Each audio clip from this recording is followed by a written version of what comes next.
Hi Chris, long time no see. Oo nga eh. Oo.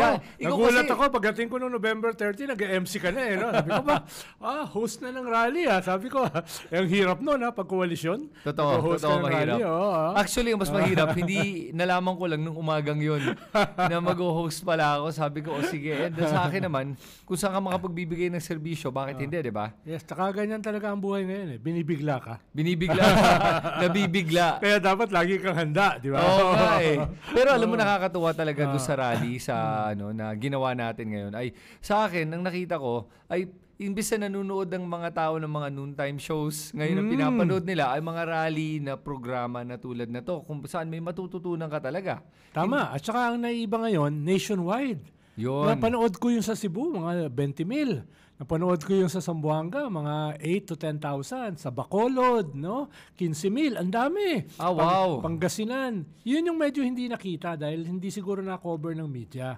Pero nagpapadala sila ng mga litrato, ng mga video. Kaya natutuwa ako eh. Parang lahat nagpa-participate ngayon. Akala nila, lumiit yung EDSA. Hindi nila alam, nationwide. By Lumawak. design. Oo. Ayaw kasi ng mga organizer na magmukhang Manila-centric lang. No? Even within Manila, may mga pockets na mga rally sa kanya-kanyang parokya.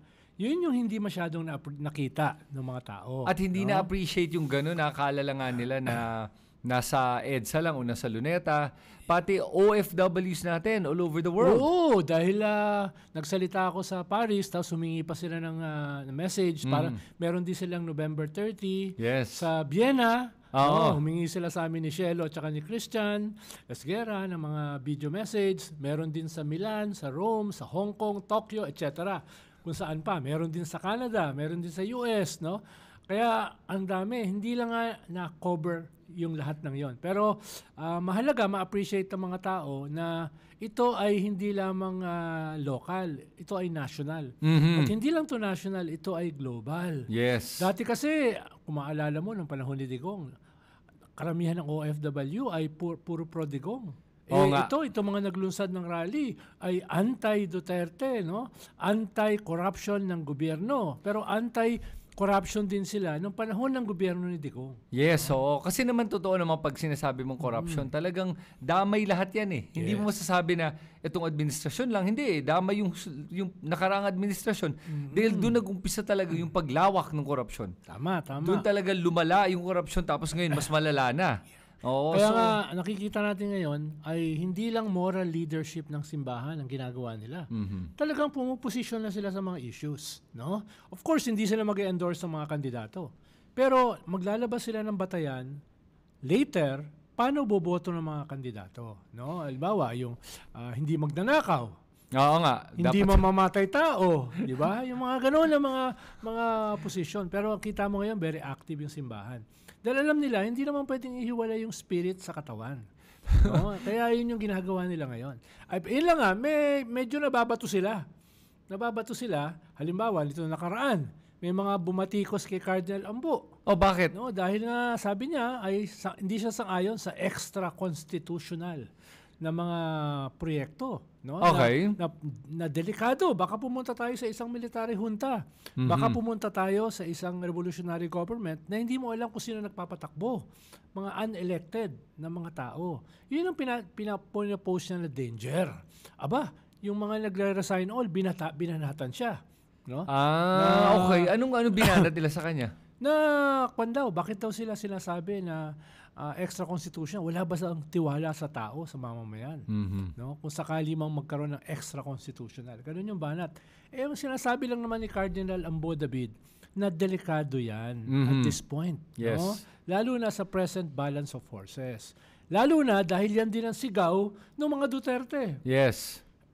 Yan din ang sigaw ng mga pro-military junta at revolutionary government. Resign all ba? Oo. Ayaw nga nila si Sara mag-resign, di ba? Well, yung iba ay gusto pag wala na si Sara, tsaka siya i-install. Sa isang revolutionary yun yung government. idea. Yung iba, di ba? At saka syempre, yung mga makakasuhan, gusto rin yan. Yung kasi reset. Dahil makakaalpas sila. Makakalusot Lalo lahat sila. ngayon, sinisimulan ng ikulong, no? Hindi na Yes. kasuhan, no?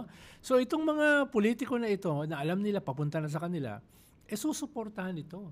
Yung extra-constitutional reset. Yun lang naman ang worry ni Cardinal Tama. David at ng simbahan.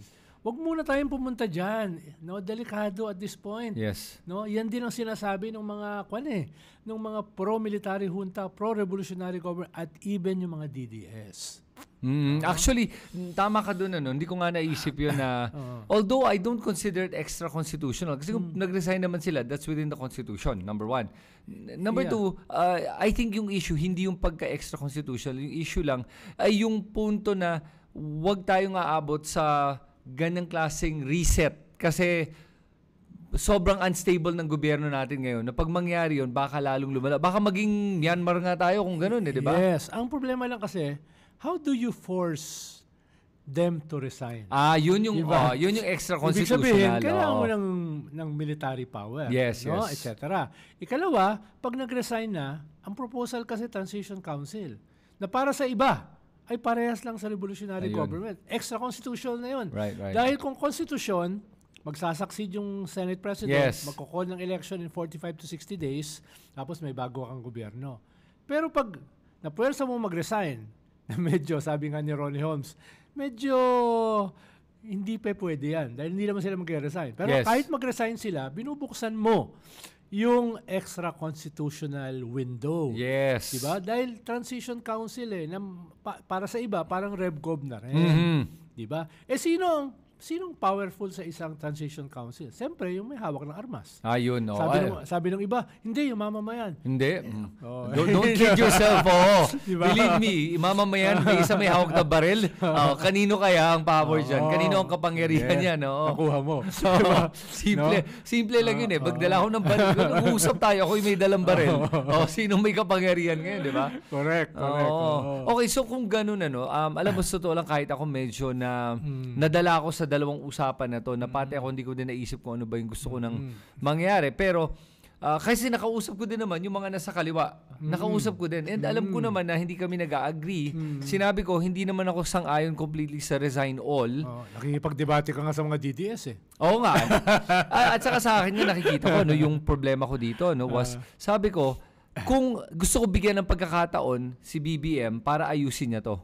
Ngayon, kung hindi niya to maayos at hindi niya walang makulong, then parang anong next option natin? Yes. Pero kung may magawa siya, di bakit hindi mo pagawa? At tama ka nga, kung pina-resign all mo na, maraming makakalusot na dapat makulong. Yes. So antayin ko lang kung anong gagawin. So may mga landmarks ako para sa akin. Yung unang-una, kung may makulong ba, number one, na malaki hindi yung mga DPWH lang. Talking about congressmen, talking about senators, cabinet secretaries. kung sino kailangan. Kung may makita kong makulong, then okay, number one. Number two, kung makita ko yung Kongreso natin ay kumikilos tungkol sa anti-dynasty bill. Pinangako ni Boji D. Speaker Boji D, we're calling you out. Calling on you. Sinabi mo yan, before the end of the year, baka nga bago magpasko, sinabi niya, meron na tayong anti-dynasty bill. Tignan natin. Yes. Kung hindi yan magawa, maririnig mo talaga yung sigaw namin lahat. Kaming dalawa. Kami dalawa. Sana may sumama sa sigaw natin, diba? Pero yun yung mga pinangako nila. Kung di nila magawa, malaking problema yon. Kasi mahirap na mangako na hindi ka magtutupad ng iyong pangako. Correct. At saka ikatlo, dapat meron din mga reforma. Ayun, Diba? yung mga reforma. Hindi lang mga banat. Meron din gagawing positibo katulad ng anti-dynasty bill, land use bill. Land use bill. Ang tagal na namin, 2 dekada na namin tinutulak yan. Dahil maraming mga contractors, mga real estate companies, kahit bawal magtayo, nagtatayo. Pinapayagan Kaya naman. nagkukos ng baha. Yung mga proyekto na yan, marami sa mga flood control projects in the service nitong mga ito. Yeah. Mga contractor na mayroong subdivision. Di ba? Diba? Tama yung sinabi mo. Sino ba pinakamayaman na pamilya sa Pilipinas? Mga contractor? Mga bilyar. Mga bilyar, totoo. Ano yung kanilang kayamanan? Mga real estate. Real estate. Mga land conversion. Diba? Tapos Isa yan sa main cost ng baha. Yeah. Diba? So, kailangan mayroon kang maayos na land use bill na talagang i-implement. Hindi kayo pwedeng magtayo rito. Pag agriculture. Hindi pwedeng i-convert ang rich agricultural lands na irrigated. Tama yun. Nilalabag yan. Dahil sa corruption. Corruption sa anong departamento yan? Agriculture, DNR, Yan. Yan. Kaya, yun ang sinasabi natin. Dapat maraming ganyan. I-suspend muna yung VAT sa mga petroleum para bumaba ang presyo ng kuryente. Excise tax. Tagus yan sa lahat. pati mga industrial companies, pati mga kapitalista, pati manggagawa, tatamaan, mas marami ang gugusto mag-invest. Yun. Dahil mababa ang presyo ng kuryente. Yeah, totoo. Yan yung mga reforma na kailangan. Hindi lang yung mga anti, expose. We have to propose. Yeah. Yun. At yun na nakakalimutan natin, na sobra tayo nakatutok nga sa problema na hindi tayo nakakapagbigay ng solusyon. Pero hindi ba alam ng ating mga legislators yan? Na kailangan nila gawin yan? Hindi ba nila alam yan? Come on, Ronald. Hindi lang naman siguro ikaw nakapag-isip niyan. Siguro naman meron tayong mga politiko na. Basahin mo yung kwangko. Tot bubbles coin. Alagyan ka natin ng tot bubble dito eh. Tot bubbles coin. Pambihira naman eh. Kasi alam mo talaga, yan ang problema sa mga politiko. Kasi ang agenda nila tuwing gumagawa ng batas ay kung ano yung pampapogi. Yes. Hindi yung kung ano talaga yung makakagawa ng tunay na pagbabago. Yes. Kaya nga sinasabi natin paulit-ulit dito, di ba? Gamitin itong anti-corruption movement, anti-impunity movement, anti-dynasty movement para mag-create ng bagong leaders. In 2.5 years, kailangan natin ng no less than an electoral revolution. Yon, electoral revolution, meaning talaga dapat within the constitutional framework. Wala nang mga dinastiya, wala nang mga pamilya, mga familiar names. Or dapat at least lahat yan dramatically reduced. Yes, oo. At pagpatuloy afterwards. Right. Di ba? Kailangan mo ng bagong gobyerno na anti-corruption, anti-impunity, anti-dynasty. Yeah, and pro-reforms. Yes, pro-reform, progressive. Yes. Kasi yung magandang panawagan mo nga ngayon, meron pa tayong 2 taon. Yes. 2 taon para gawin to, para tulungan natin ang mga kababayan natin, magbago lahat ng At isip nila. more than any other time, may chance ngayon. Yan. Dahil namumulat ang tao rito Hindi pa lahat, pero magandang simula. Diba? Dahan-dahan. Katulad nung nationwide rally nung November 30. Diba? Namumulat ang mga tao Yung mga dating walang pakialam, nandun. Yung mga dating nagsisimba lang, nandun sa pagkilos, di ba? Yung mga dating mga nasa good time, gimmick, na mga kabataan, nandun. Yeah. No? Ayun na nga, marami sa kanila may finals exam. Oo. Pero alam mo, natuwa nga ako nung isang araw, may nakilala akong isang sa mga kabataan natin na nalaman ko na DDS, na binoboto pala na sina Duterte, pamilya niya. Nahiya nga siyang aminin sa akin. Tapos napanood niya yung mga programa natin. One day, bumalik sa akin, sabi, namulat nga yung mata niya. Sabi, hindi ko na-realize kasi sumusunod lang doon sa mga magulang niya. Kung ano sinabi ng magulang gawin niya, ginagawa niya. Pero ngayon, siya na yung nagtuturo sa mga magulang niya kung ano yung kailangan na pagbabago. Nakaka-inspire yun. Nung nagsalita ako sa Paris last week, yun ang sabi ng mga OFW. Dati mga DDS kami. Hindi na. Nung nagsalita kami ni Christian at ni Shelo sa Tokyo, sa Yokohama, yun ang sinabi nila. Marami sa amin dati mga DDS, ngayon hindi na. Oh, good. Nagising na. Hinahanap namin, sino yung alternatibo? Yun yung hinahanap. Okay, so sa tanong na yan, sa alternatibo, kasi ang nakita kong nangyari nga dito, sa social media, na si Sara Duterte mismo, sinasabi niya na parang ready na daw siya mag-take over. At saka sinasabi niya na pati si Pulong ata sinabi on social media, kung si Pulong sinabi sasama daw siya sa rally. Ano yung take mo dito sa ginagawa nitong mga Duterte family na to, sa pagsasabi na ready na daw, sasama daw sa rally, lalaban daw sa corruption? Ready na talaga sila. Ready. Ready sila na ilunsad uli ang Tokhang number 2. Yun ang ready sila na hawakan uli yung gobyerno para sa Parmali number 2. Yun. No?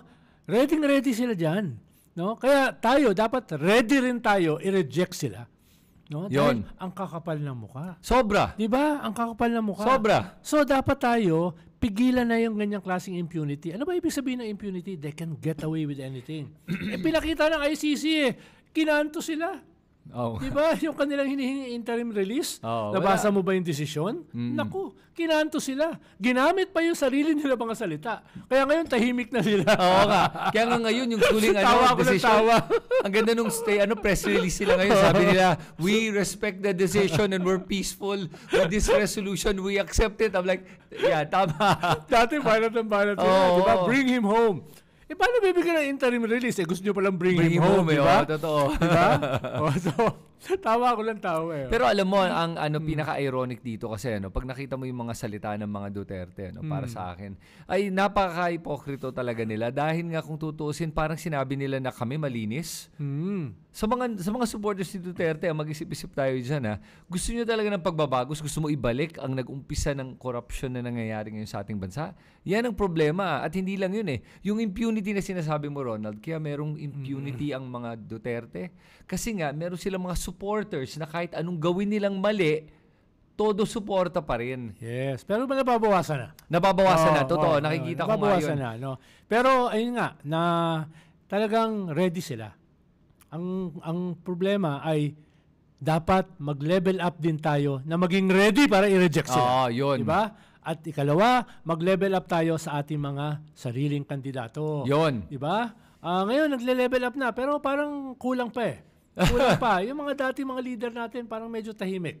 Oo nga. Diba? Ay, okay. Dapat mag-level up din sila. Pero ang maganda, may mga bagong sumusulpot. Okay. Diba? Halimbawa, nakikita ko ang daming posibleng senador sa 2028 na hindi lamang alternatibo, hindi lamang progresibo, hindi lamang reform-minded, hindi lamang may track record ng katinuan at saka ng karangalan, kung hindi winnable.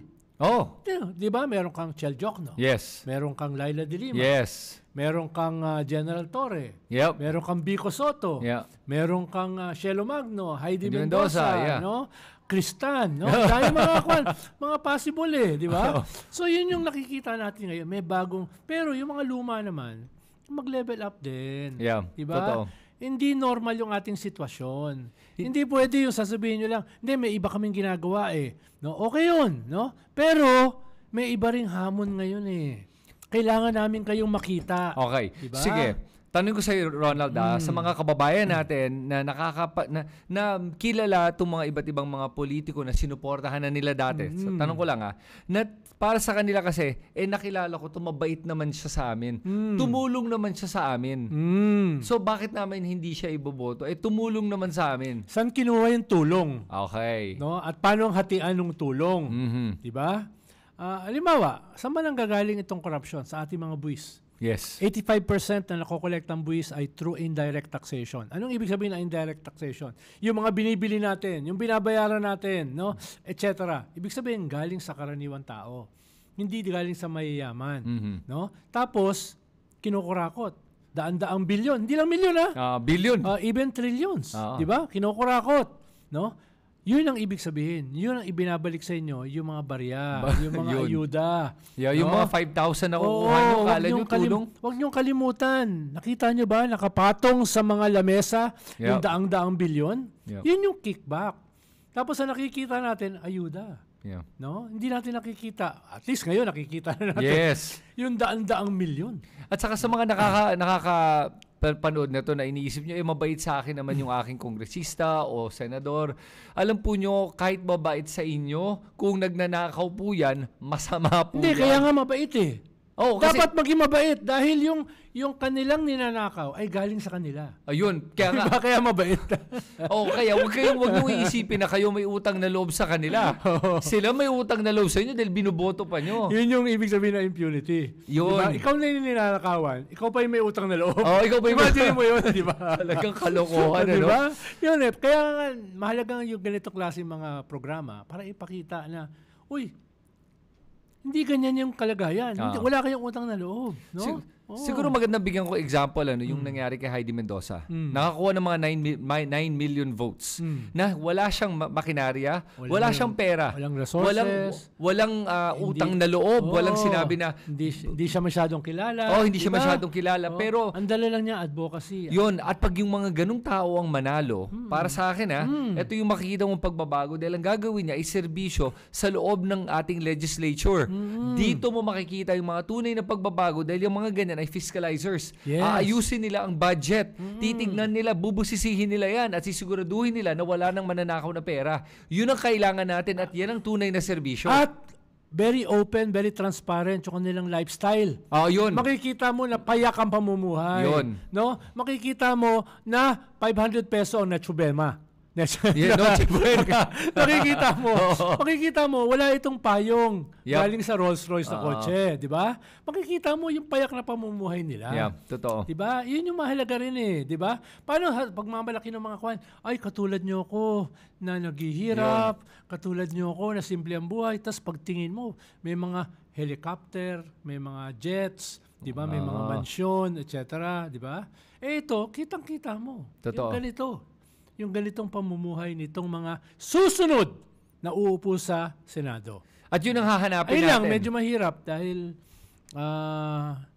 baka yung meron pa silang mga kasama na makakadebate katulad ni Robin Hood Padilla, katulad ni Marcoleta, di ba? Siyempre, sakripisyo na sila. Magsakripisyo na sila, kadebate itong mga to. Sus, yun na Pero nga lang. si Robin Hood, tatakbo sa 2028. Balak ba niya talaga? Oo, kwan siya, re-electionist. Pero sa tulong niya, maraming mga artista na hindi karapat-dapat ang natalo. Hindi lang marami, halos lahat. Halos lahat. Si kasamang Lito Lapid lang. Ang nakalusot? Oo, ng probinsyano ang nakalusot. Dahil pinapatay siya bago eleksyon eh. Doon sa telenovela. Yun ba ang rason? At saka, may simpatya. ano ba yun? Parang nagtataka ako sa ganun. Yun ba yung tactic natin ngayon ng mga politiko? Yung manahimik na lang para ma-elect. Pag hindi ka nagsasalita na i-elect, yung mga nag-iingay, yun pa yung hindi na i-elect. Yes and no. Dati kasi, pag mga UAAP games, may ingay yan. Nandun nagtatatalon eh. Ngayon, hindi mo na sila makita. Dahil sinisigaw sa UAAP games, ano? Ikulong na yan, mga kurakot. So, diba? pag ganun, sige, sabihin na nga natin na Robin Padilla is going to run. Sa tingin mo, mananalo? Natatakot ako Duda ako dahil nag-number 1 siya last time. Sigurado ko hindi na siya mag-number 1. Yun, diba? Ngayon, matatalo ba siya? Posible. Depende sa mga Depende sa mga tao. Dahil nakita naman nila yung performance eh. Pero sabi kasi niya, pag hinuli ng ICC si Bato, sasamahan niya. Right. Alam mo, yung mga ganyang salita, yung mga ganyang bravado, wala naman yan eh. Kasi sa totoo lang, hanggang salita lang naman yung, tignan natin kung totoo yan. Kasi sabi nga ni Bato, samahan niya si Digong. Oo, hanggang ngayon. Ngayon, nagtatago. Oo nga. Nasaan na ang Bato? Diba? Kaya nakapagtataka talaga yung mga naniniwala pa sa mga tulad nila. Hindi ko talaga maintindihan kung meron pa. Ano ba ang mindset ng mga taong to na naniniwala pa sa mga tulad ni Robin Padilla? Meron pa ba? Meron pa. Pero nababawasan na rin. Okay. Yung mga yan kasi hindi naman overnight yan eh. No? Pero yung bato sa Kumunoy, lumulubog na eh. No? Kaya nakikita na natin na may karma. Oo. No, may karma. No? May karma. Akala nila habang panahon silang nasa kapangyarihan eh. Oo. At akala nila papalampasin yung kanilang kasamaan. Diba? O tingnan mo, yung nagpauso ng puwersa ng kasamaan at saka puwersa ng kadiliman. Nandun, nagtatago rin. Human trafficking. Diba? Ang yabang-yabang. Nasaan siya ngayon? Ayun, nagtatago. Hindi nga natin alam kung nasa Netherlands nga daw, sabi nila, di ba? At kuhawa naman daw siya. Nakikituloy lang siya. Wala nang humba. Nakikikain lang siya. Hindi naman totoo yun. Pinagmalaki pa nga niya yung bahay niya, di ba? Tinur pa niya yung media sa bahay niya sa Netherlands, di ba? Grabe. Grabe to. So, okay. So, ganito. Moving forward tayo sa 2028, di ba? Yun ang sinasabi mo kailangan gawin natin. Dahil ngayon, may pagkakataon tayong makamit itong pagbabago na hinahanap natin. Pero nasa sa kamay nating lahat yan. Nasiguraduhin natin na boboto tayo at bumoto ng tama. Okay. Ang tanong ko sa'yo, sa 2028, pag hindi napasa yung political dynasty bill na to, paano na? Well, una, nasa kamay natin yan. Dahil for the first time, mismo speaker, no? For the first time, na pressure na maglabas ng anti-dynasty bill. Ngayon, kung hindi yan matutuloy, sasabog sa mukha nila yan. Di ba? Hindi lang sila isusumpa ng kasaysayan. Isusumpa sila sa 2028. Kailangan natin silang i-wipe out. Diba? Kumbaga kung hindi sila gagawa ng bill para dito. Sila. O tayo diba? Na huwag bumoto sa mga dinastiya. Oo. Dahil gagamitin natin itong 2 taon para kumampanya. No? Hindi lamang sa anti-corruption, anti-impunity, anti-dynasty, pro-reform. Kung hindi, sino yung mga magdadala niyan? Ito yung magandang pagkakataon para ihulma natin yung ating mga alternatibong politiko. Diba? Local and national. Yun yung babagitin ko sa'yo. Paano naman yung local? Kasi local and national yan. Kasi local dun. Sabi nga nila, politics is basically local. Di ba? Yun. Oo. Kasi yun yung nakikita kong mas malaking problema na hindi napapansin ngayon, yung lokal. Kasi nga, Oo. sa local, dun talaga dinastiya na umaabot ng Oo. halos 3 dekada. Yes. Since 1986, karamihan ng mga mayor, Oo. vice mayor, mga councilors, 1986 nandun na hanggang Pero ngayon yun nandun yung pa rin. pinakita nila Lenny Robredo, no? Sa Naga. Yun ang pinakita ng mga Vico Soto laban sa Eusebio, sa Pasig, ng mga Magalong, di ba? At marami pang iba, no? Kailangan yan, ma-infect pa yung iba, Okay. di ba? Marami kasi sa matitino, ayaw tumakbo eh. Dahil ang tingin nila, napaka-cynical ng politika. Okay. Kailangan ma-realize nila para mabago yan, para malinis yan, lumaban sila.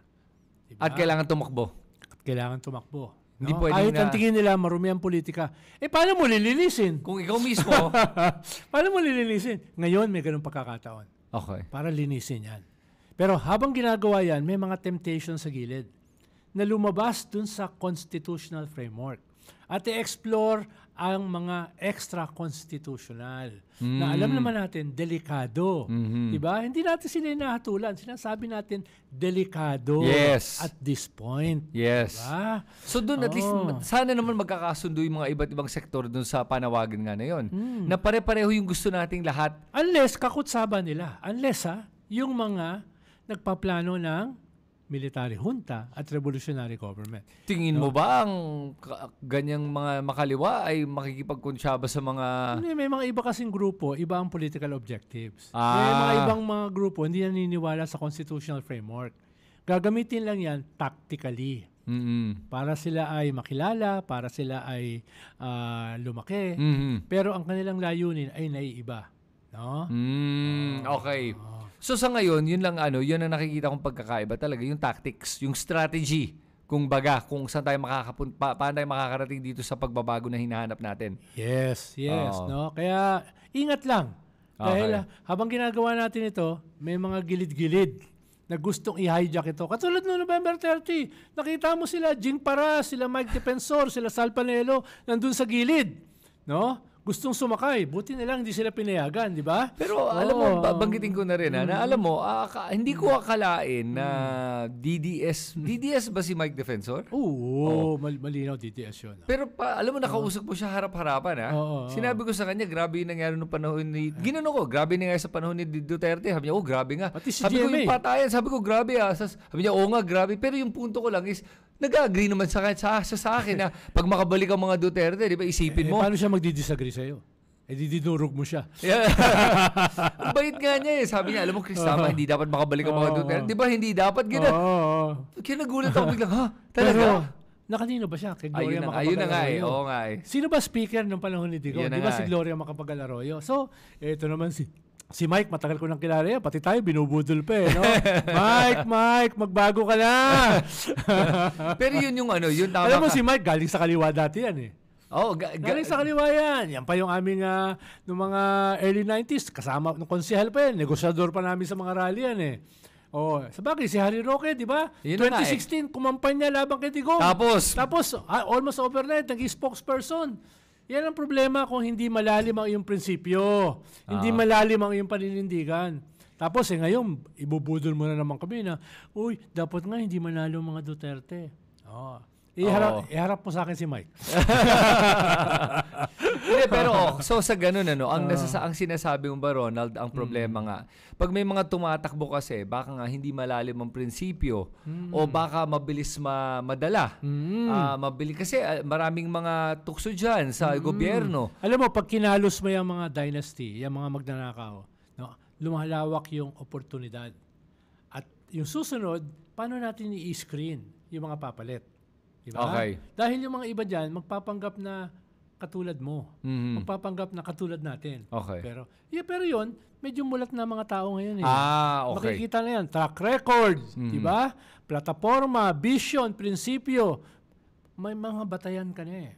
At sa panahon ng social media, hindi na maitatago yan. Katulad ni Joel Villanueva. Sabi niya, wala akong kilalang DPWH, wala akong kilalang contractor. Kinabukasan, lumabas yung video niya. Oo. At saka yung mga pictures.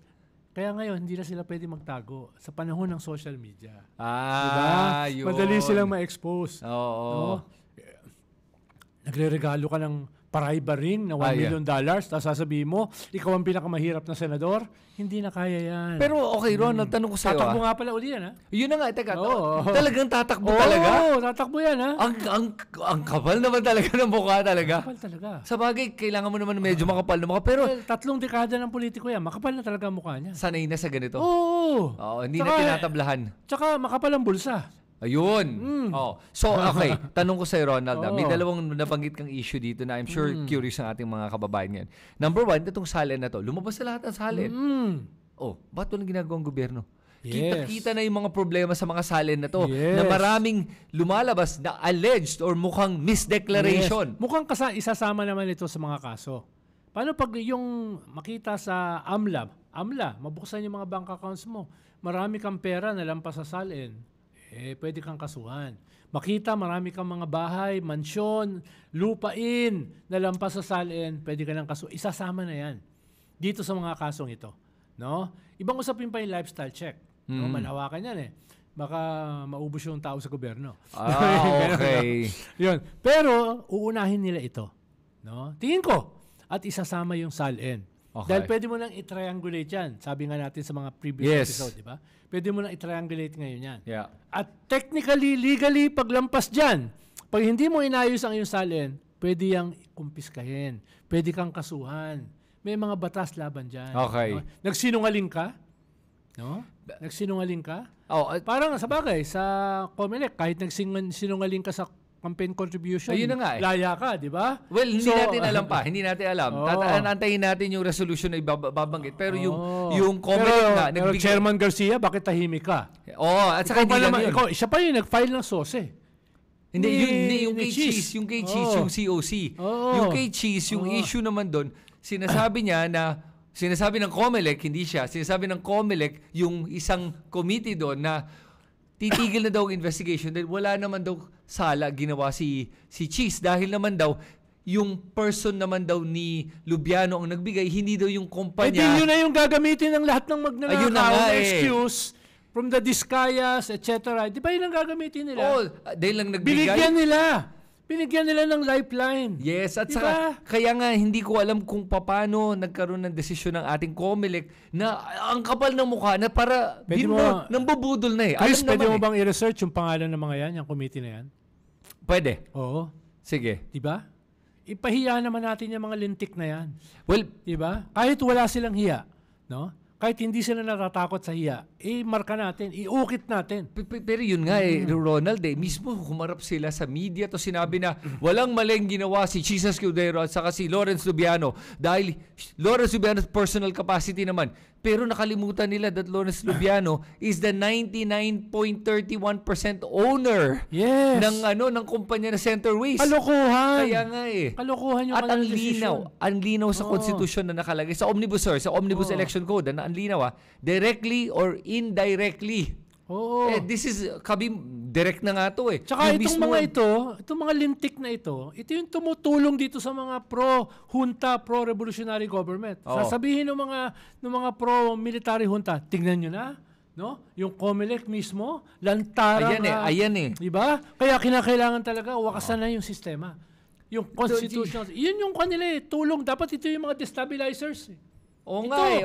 Tumutulong sila. Pambihira. Diba? Tapos kaya nga tanong ko sa ngayon, tingin mo ba ma-disqualify si Marcoleta given na ito na yung ginawa nila kay Cheese? Mas malala yung kay Cheese. Tot bubble. Ayan. Alam na nyo ibig sabihin nun. Pambihira. Kaya nakakawalang gana. Kaya nakakawalang pag-asa. Kaya ang lakas din ng temptation. Yes. Diba? We're holding the line. Pero itong mga to, ang destabilizers. Dahil sa ginagawa nila. Itong mga tiga-gobyerno ito. Anong pwedeng gawin laban sa mga ganitong klaseng mga desisyon na hindi nakakatulong para sa accountability? Tanggalin yung committee na yan. Okay. Yung chairman, hindi ganun kadali dahil impeachable of kanyata yan position. Pero yung mga tao niya, tanggalin na. Pero tatanggalin ba niya? Siya mismo yung election lawyer ni Cheese. Di kasuhan na natin. No? Kasuhan na natin. No, yung mga yan. Halimbawa, sila Attorney Francis, nagsampa ngayon ng kaso kay Cheese. So, hindi na pwedeng sabihin ng COMELEC na motu proprio sila lang ang gumawa. Kailangan na nilang harapin ngayon. Hindi nila pwedeng itapon yung kaso na yon. Yeah. Na sinampa ng grupo nila, Attorney Falsi. Okay. Diba? Meron na ngayong kaso eh. Dati kasi sila ang gumawa dahil moto proprio. Okay. Dahil wala nagsampa ng kaso. Ngayon, kailangan nilang pakinggan yung ebidensya. No, yung 91%, 99%, 99%, oo. pakikinggan na nila. Diba?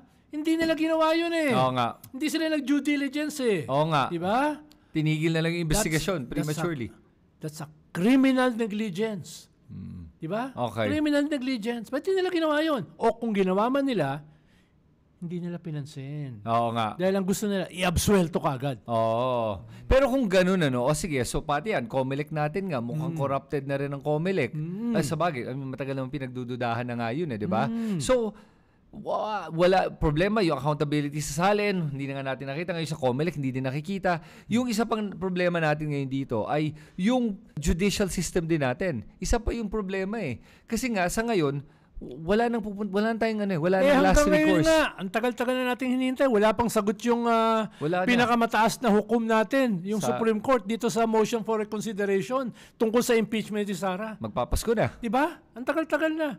Reflection 'yan ng problema sa ating judicial system. Pinakamataas na lang hukom yan. Oo.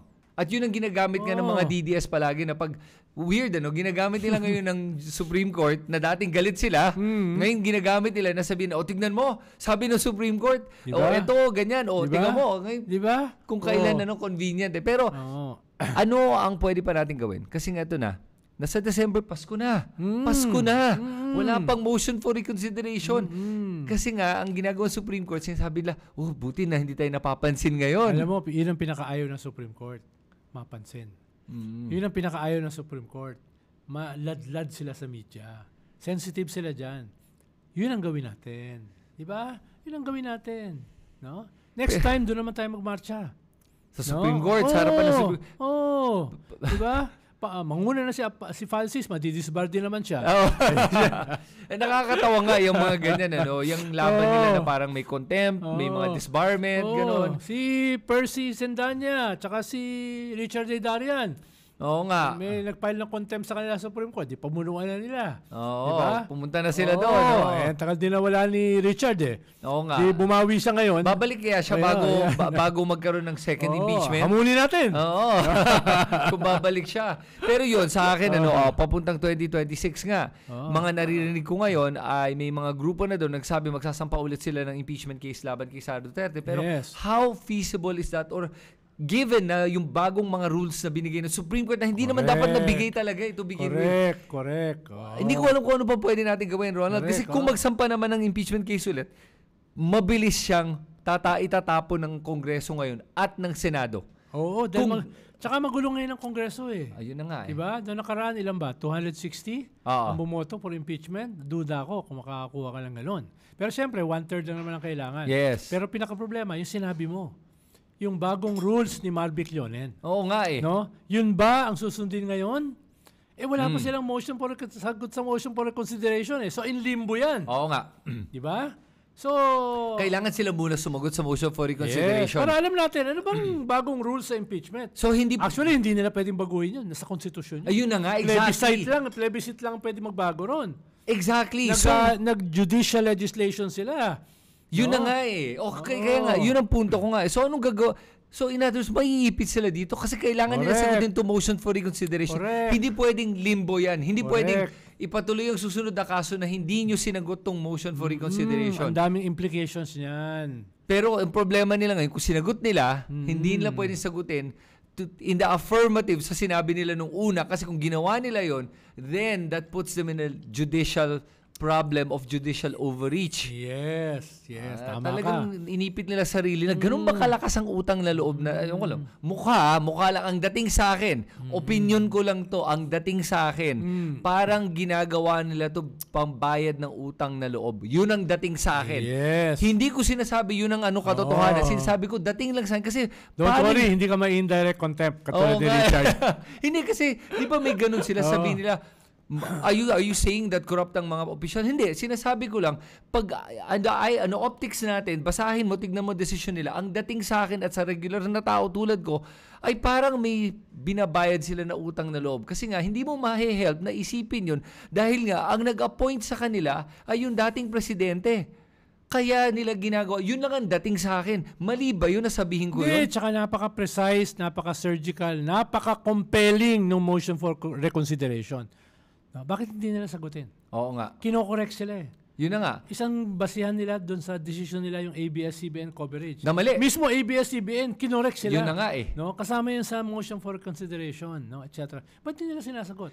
So, Mahirap ba? Kakainin ba nila yung kanilang desisyon? kakainin nila yung pride nila kasi nakakahiya yung pahirap aminin yung ganyang The pagkakamali. gods of Father Paura. Na nagkamali yung sa mga isang Diyos pala nagkakamali. sa diba? isang news report. Oh, Grabe. Sabi nga nila, if the gods of Padre Paura made a mistake, their mistake will become law.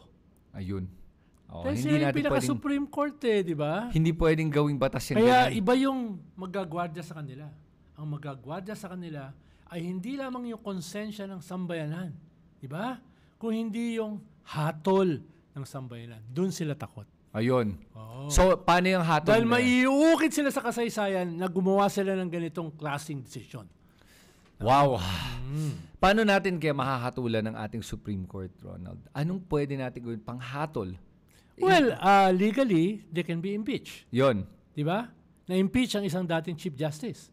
Natanggal ang isa pang Chief Justice, yung Cowaranto. Ibig sabihin, hindi sila invincible. No? Ikalawa, no?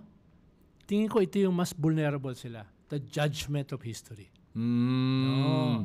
Dahil yung kanilang mga pamilya, yung kanilang mga anak, yung kanilang mga apo, dadalhin yung ganyang burden. Yun yung ayaw nila. Pero nakikita mo nga mismo yung isang dating Supreme Court Justice natin na si Martires. Tingnan mo, humaharap. Wala siyang ginagawang mali. Sige, subukan niyo akong kasuhan. Sa trabaho na ginawa niya bilang Supreme Court Justice at bilang Ombudsman, na the non-performance that he did, pinaninindigan niya. I mean, ganun makapal na rin ang mukha nga. Yun na nakikita ko dito. Hindi ko sinasabi na siya ay psychopath. Okay. Hindi ko sinasabi na siya ay sociopath. Okay. Pero ganyan ang mga kondukta ng mga psychopath. Wala silang pakialam sa mali o tama. Wala nang right or wrong. Wala sa kanila yan. Oo. No? Pangangatawanan nila dyan. No? Hubris. They are the height of hubris. Hindi ko sinasabi na siya ay psychopath at saka sociopath. Hindi sinasabi ko lang, mga psychopath at sociopath, ganyan ang karakter. Bahala na kayo. With that, Ronald, salamat sa kapal ng mukha mo. Ayaw, makapal talaga ako. Sa magsasalita na ginawa mo. Kaya maraming galit sa akin. Maraming mga galit No? Pero maganda naman yung ganyan kasi kailangan din natin ng ganitong mga paglalaban, pagsasalita at yung hindi tayo natatakot na pinapatahimik ng mga bumabanat dyan sa social media. At sa mga nanonood ngayon, kayo ba, ano sa tingin nyo sa sitwasyon natin ngayon? Ano tingin nyo pwede nyong gawin para umayos ang ating kalagayan? At paano natin masesecure yung ating susunod na henerasyon at ang kinabukasan ng ating bansa? Sulat nyo lahat sa comment section sa ibaba. At Ronald, salamat sa pagpunta mo dito sa aking podcast. Anytime. Chris, lalo na, may bago ko palang career. Host sa mga coalition. Ayun, nako. Maganda simula yan, no? Tignan Baka natin. sa EDSA anniversary, ikaw uli nandun, ha? Tignan natin. Sana naman kung ako, bigyan nila ako ng advance warning para makapag-prepare ako, Pero Ronald, salamat sa oras mo talaga, na-appreciate ko. At salamat sa mga viewers sa pagpapanood nito. At make sure to subscribe. At Ronald, alam mo ba, dumadami na ang mga paid members ng aking channel. Aba? Oo, dumadami na. Aba? Dumadami na. So, hindi army. ka na magugutom? Hindi na, oo.